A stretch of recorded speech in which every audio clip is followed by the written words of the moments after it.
بسم اللہ الرحمن الرحیم۔ اب ہم باقاعدہ اپنے سبق کا آغاز کرتے ہیں۔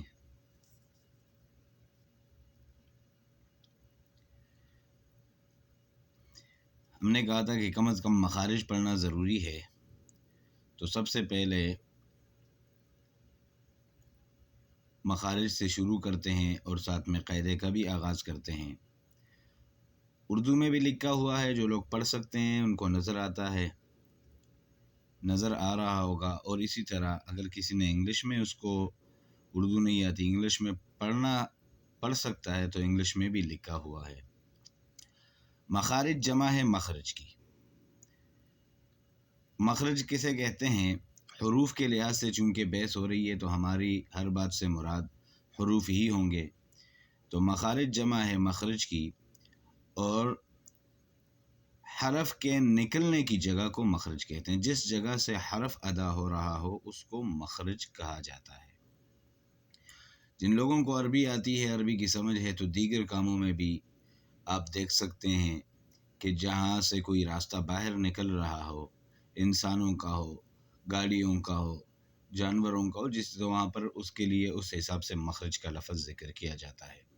ہماری بحث حروف سے ہے، تو حرف کی نکلنے کی جگہ کو مخرج کہتے ہیں۔ ہونٹوں سے لے کر حلق تک، گلے کے آخری حصے تک کل 17 مخارج ہے۔ ٹوٹل 17 مخارج ہیں، یعنی 17 ایسی جگہ ہیں جہاں سے قرآن مجید کے قاعدے کے حروف تہجی کے تمام حروف ادا ہوتے ہیں مختلف جگہوں سے۔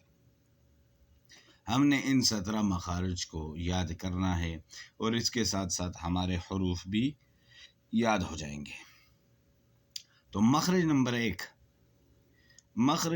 ایک کہتے ہیں منہ کے اندر کا خلا، یعنی جب آپ منہ کا زبان اور تالو کے درمیان میں جو خالی حصہ ہے، جہاں پر کچھ بھی نہیں ہے، اس کو کہتے ہیں منہ کے اندر کا خلا۔ عربی میں اس کو جوف دہن کہتے ہیں۔ تو اس خالی حصے کو یہاں سے 3 حروف ادا ہوتے ہیں۔ اب 3 حروف، یہ حروف ذہن میں رکھنے ہیں، کیونکہ اس کے ساتھ ساتھ ہم نے ہمارا حروف تہجی کا بھی آغاز ہو گیا۔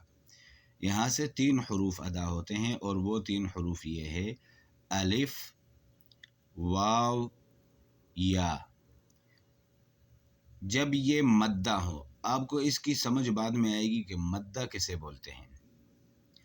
الف، واو، یا، جب یہ مدہ ہوں، جب یہ تینوں حروف مدہ ہوں، تو یہ منہ کے اندر کے خالی حصے سے ادا ہوں گے۔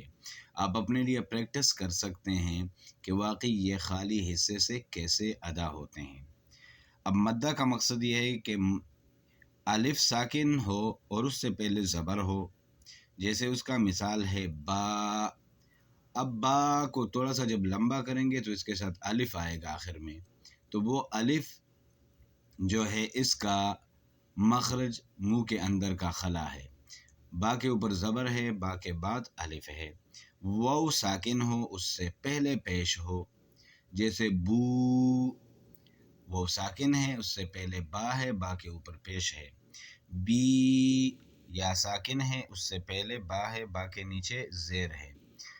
ایسے 3 حالتوں میں جب الف ساکن ہو، الف سے پہلے زبر ہو، واو سے پہلے پیش ہو، یا سے پہلے زیر ہو، تو یہ تینوں حروف ادا ہوں گے جوف دہن، یعنی منہ کے اندر کی خلا سے، جو منہ کے اندر خالی حصہ ہے، یہاں سے یہ تینوں حروف ادا ہوں گے۔ پریکٹس کے دوران اگر تھوڑا سا آپ اپنے دماغ پہ زور ڈالو گے تو آپ سمجھ جائیں گے کہ یہ تینوں حروف کہاں سے ادا ہوتے ہیں۔ با، آپ اندازہ لگائیں گے کہ نہ دانت، نہ زبان، نہ تالو، نہ گلا، کوئی جگہ حرکت نہیں کر رہی، تو آپ سمجھ جائیں گے کہ یہ منہ کے اندر کی خلا سے یہ تینوں حروف ادا ہوتے ہیں۔ تو جب یہ پہلا مخرج ہے، اور اس میں آج ہم نے 3 حروف پڑھ لیے ہیں، اور وہ نمبر 1 ہے الف، نمبر 2 ہے واو، نمبر 3 ہے یا، اور یہ تینوں حروف جب مدہ ہو، آگے آئے گا جب مدہ نہ ہو تو ان کی مخرج کون سی ہے۔ اللہ تبارک و تعالی ہمارے لیے اس میں آسانی فرمائیں۔ صدق اللہ العظیم۔